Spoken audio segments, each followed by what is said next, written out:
Welcome back. So today I want to share something with you guys. I've been pretty crazy with the TurboGrafx PC engine as of late. Been collecting quite a few items and just wanted to share some unboxings of some things with you guys and kind of talk about the system and even compare it to the US counterpart as far as the PC engine goes. So the original PC engine was actually released in Japan in 1987, October 30th. In the US, we did get what you guys know as the TurboGrafx 16 in August of 1989, so almost a couple years later. So the system originally came out in 87, 89, eventually was discontinued in 94. Kind of crazy, never really took off in the US, unfortunately. Very, very popular in Japan. Worldwide, between the PC engine and TurboGrafx, there were 5.8 million units sold.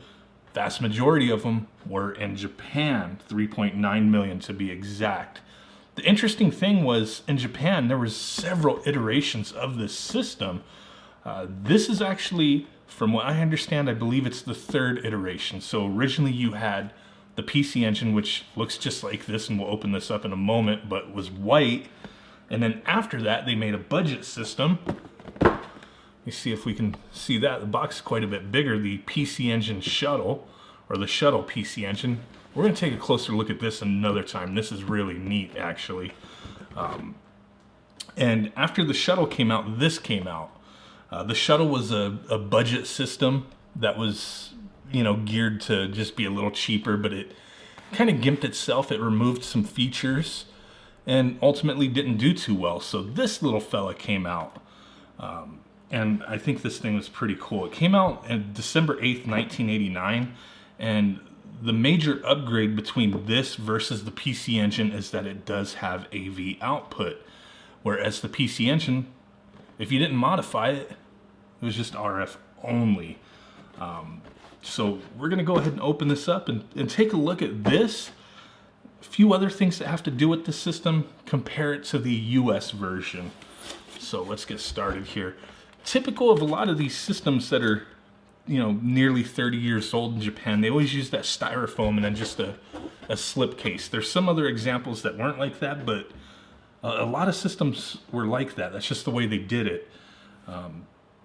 Very interesting. So with the PC engine TurboGrafx, they're the same system, but you're going to find it interesting how much smaller this is compared to the TurboGrafx. The other interesting thing I want to point out is the TurboGrafx, when it came out in the US, it didn't do too well. And I think part of that was because of the Sega Genesis being launched around the same time. And people just ate it up. People loved the Sega Genesis. And the TurboGrafx and the PC engine, it was touted as, or at least the TurboGrafx in the US market was touted as the first 16-bit console. Really, it was meant to fight against the NES. The NES was aging and getting up there. But the Sega Genesis was a true 16-bit system. TurboGrafx, calls itself the TurboGrafx 16, but it has an 8-bit CPU and a 16-bit graphics processor. Still some amazing games for these consoles, but it's kind of a little misleading there.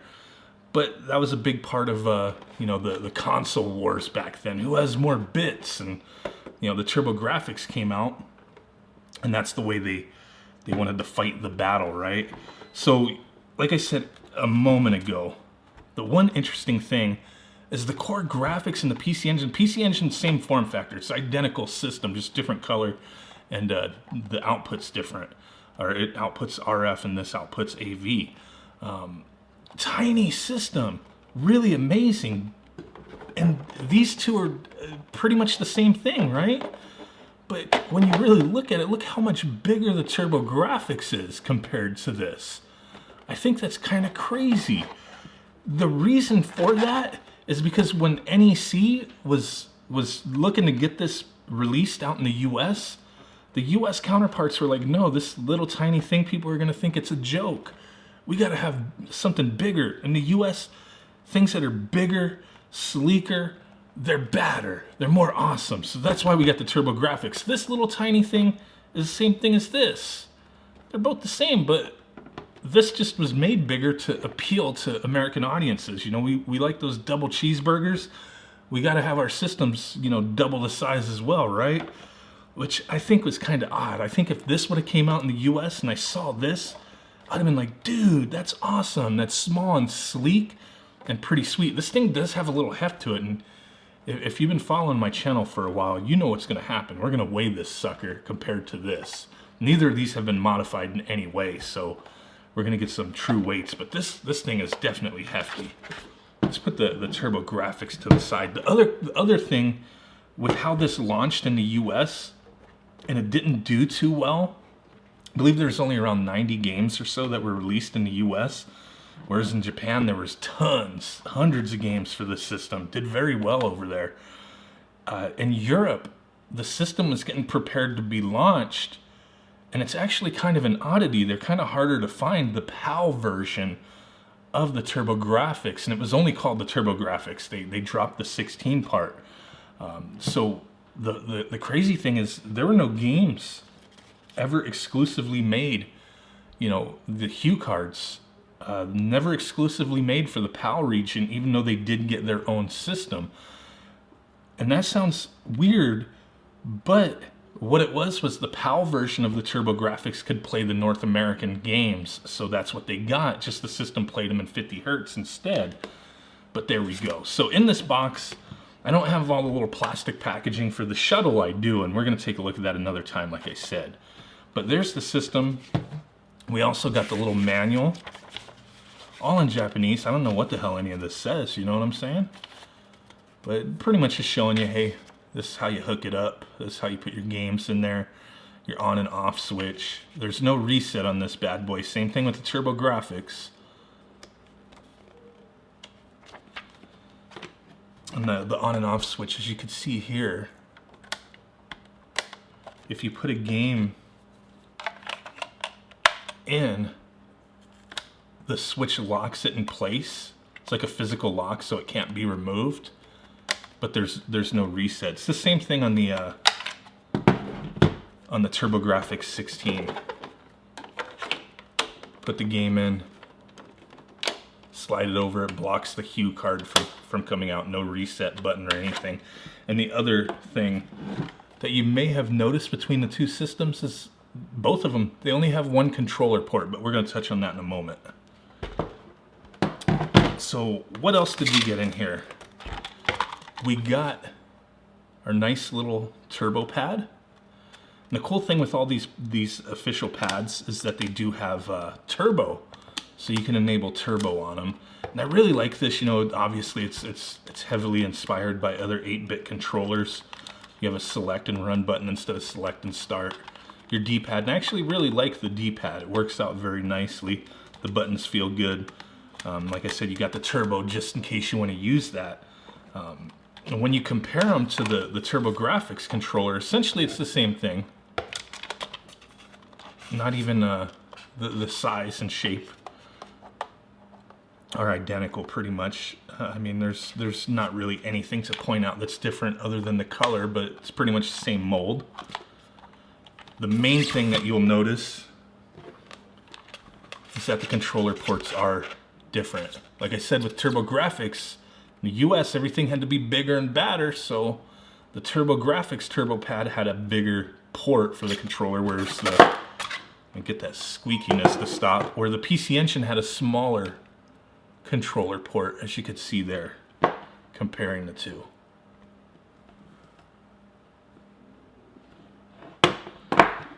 And we also, like I said, this system could use AV, so that's what you got here. Pretty good stuff. Plugs into the side right there. That's the only thing with this is these systems, typically you have with the core graphics, the PC Engine, the core graphics 2, which the core graphics 2 is the identical same system as this, other than I believe the coloring is orange for the lettering, and it says core graphics 2. It's the same exact system. There's no changes to it.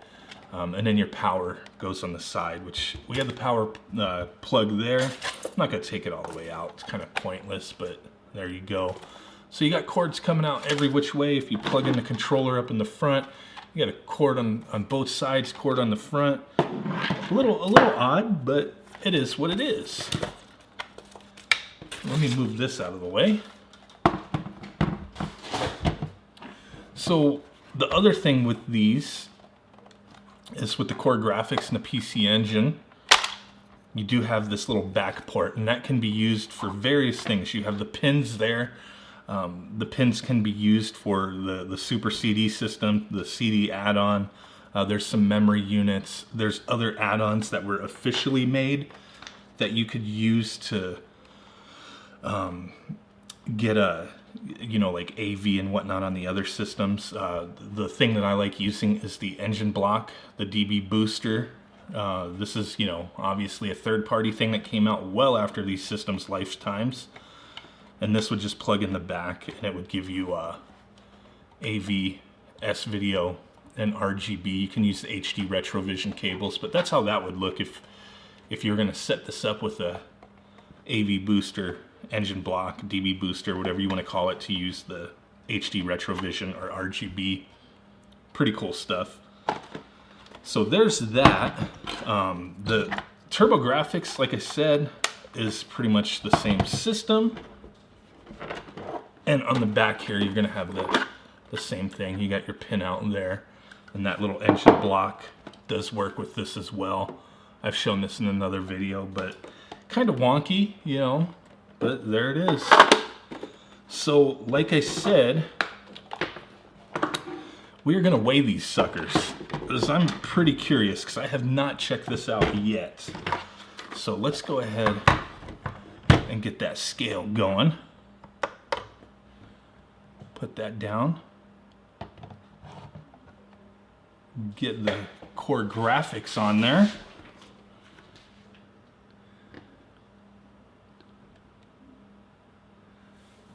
Looking at 14.7. Almost a pound. We do have it on ounces, right? Yep. So let's see if we can get the TurboGrafx on there. This little fat bastard is weighing at 1 pound, almost 2 pounds exactly. 1.15.8. 1 pound, 15.8 ounces. Whereas this was 14.7. So this little fat fuck is double the weight of the core graphics there. Bigger isn't always better, darn it. You know, I would have been really stoked to see this back in the day. Very, very weird decision, but I guess that's the way they were looking at things. Bigger is better, bigger is better.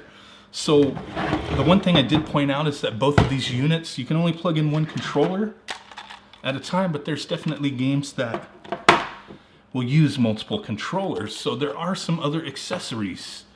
The little Turbo Tap gives you an extra 5 controllers or controller ports, and that works for the TurboGrafx. And then the PC Engine had the same exact thing, but as you notice, the ports are smaller on the PC Engine to accommodate that they use those ports, and it's almost the same form factor, but this one's a little fatter to accommodate the bigger ports. So you had that.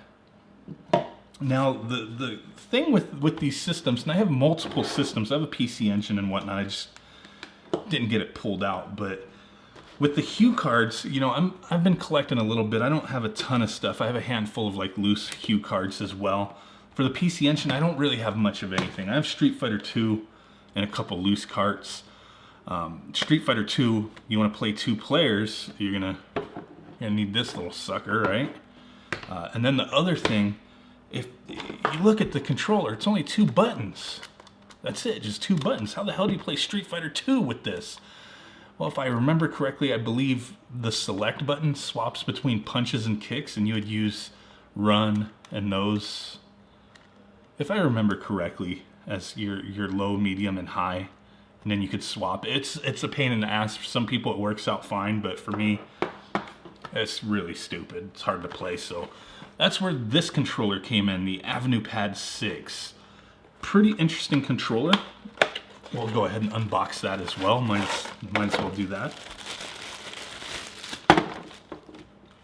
The Avenue Pad 6 for the PC Engine, you get 6 buttons. So now you could play your Street Fighter 2 on this bad boy. So you could swap between modes, I believe like standard control and then the 6-button control.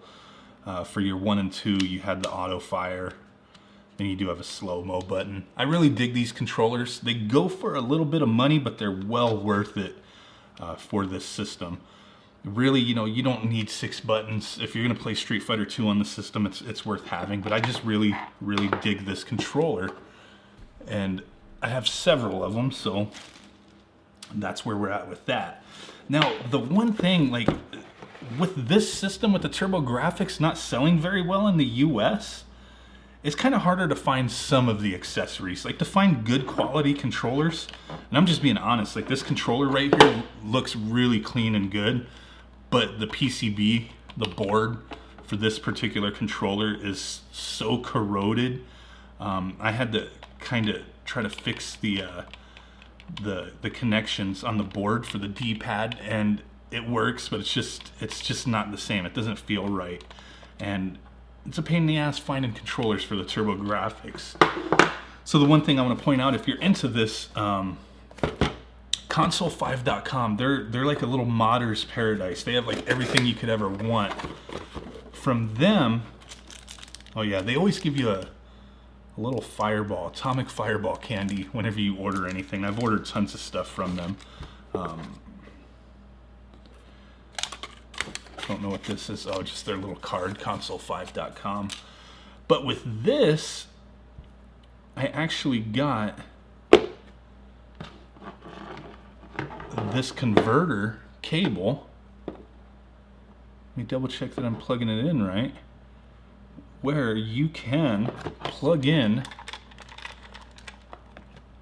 a PC Engine controller and use it on your TurboGrafx. So this cable comes in handy. I got a couple of those because I have a lot of PC Engine controllers, but I only have one good TurboGrafx controller, and unfortunately, this one right here that looks really clean in my opinion just does not work. Doesn't work as well as I'd like it to. So if I want to play the TurboGrafx, I'm going to use the PC Engine controllers since they're identical anyway, using these converters.